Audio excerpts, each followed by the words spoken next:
Good morning. It's good to be with you again this morning as we continue to do my series here up at the Big Nickel this week. The building on the four pillars of a healthy Christian business leader. The pillars are healthy relationships, biblical financial values, biblical spirituality, and balanced living. This week we've been focusing on biblical financial values, and the series has been called Gifts. And so just the idea about giving gifts.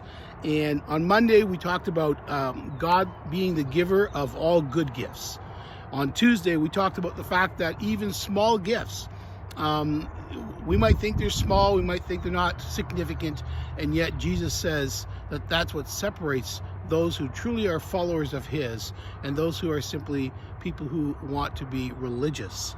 And then yesterday, we talked about a gift given is a gift given. And so don't give with strings attached.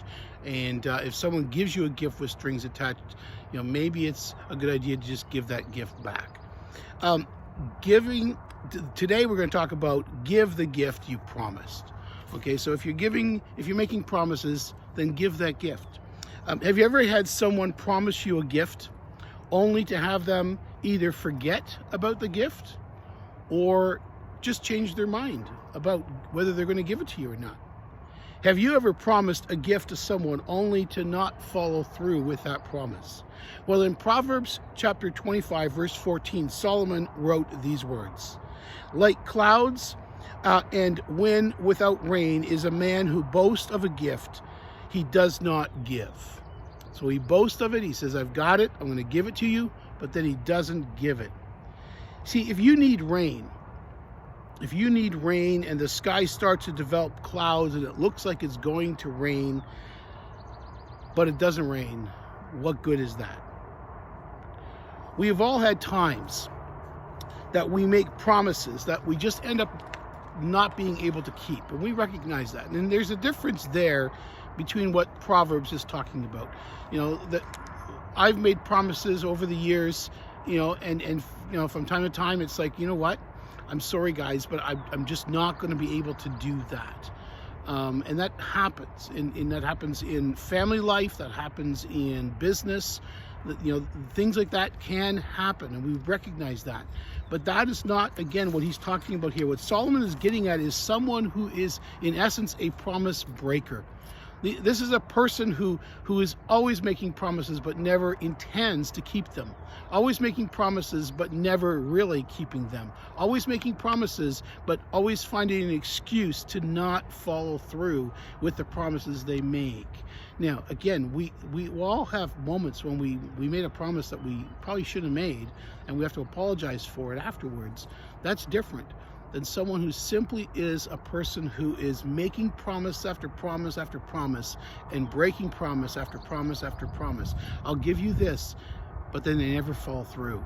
And Solomon is saying that's like a cloud in the sky, and it looks like it's going to produce rain, but then it does not produce rain. And the farmer whose crops are dying in the field is totally discouraged because the rain that was promised did not come through. In 2 Corinthians chapter 9, verse 10, the Apostle Paul wrote these words: "He who supplies seed to the sower and bread for food will supply and multiply your seed for sowing and increasing the harvest of your righteousness." And what this verse is talking about, Paul is telling us that God gives us so that we can give to others. God gives so that we can help supply the needs of others. He gives the seed, the money, the practical gifts so you can sow and be more gracious and more generous in what you do with what He has given you. By so doing, you will increase your harvest. And so what he's getting at in this particular passage is the fact that, we have the great privilege and the great opportunity of knowing that if there is a need out there and I have the ability to meet that need, and I go and I make a promise that I'm going to meet that need, and then I follow through with that, we can be assured that God is the one who supplies us so that we then in turn can supply and help with the needs of those that we have made the commitment to.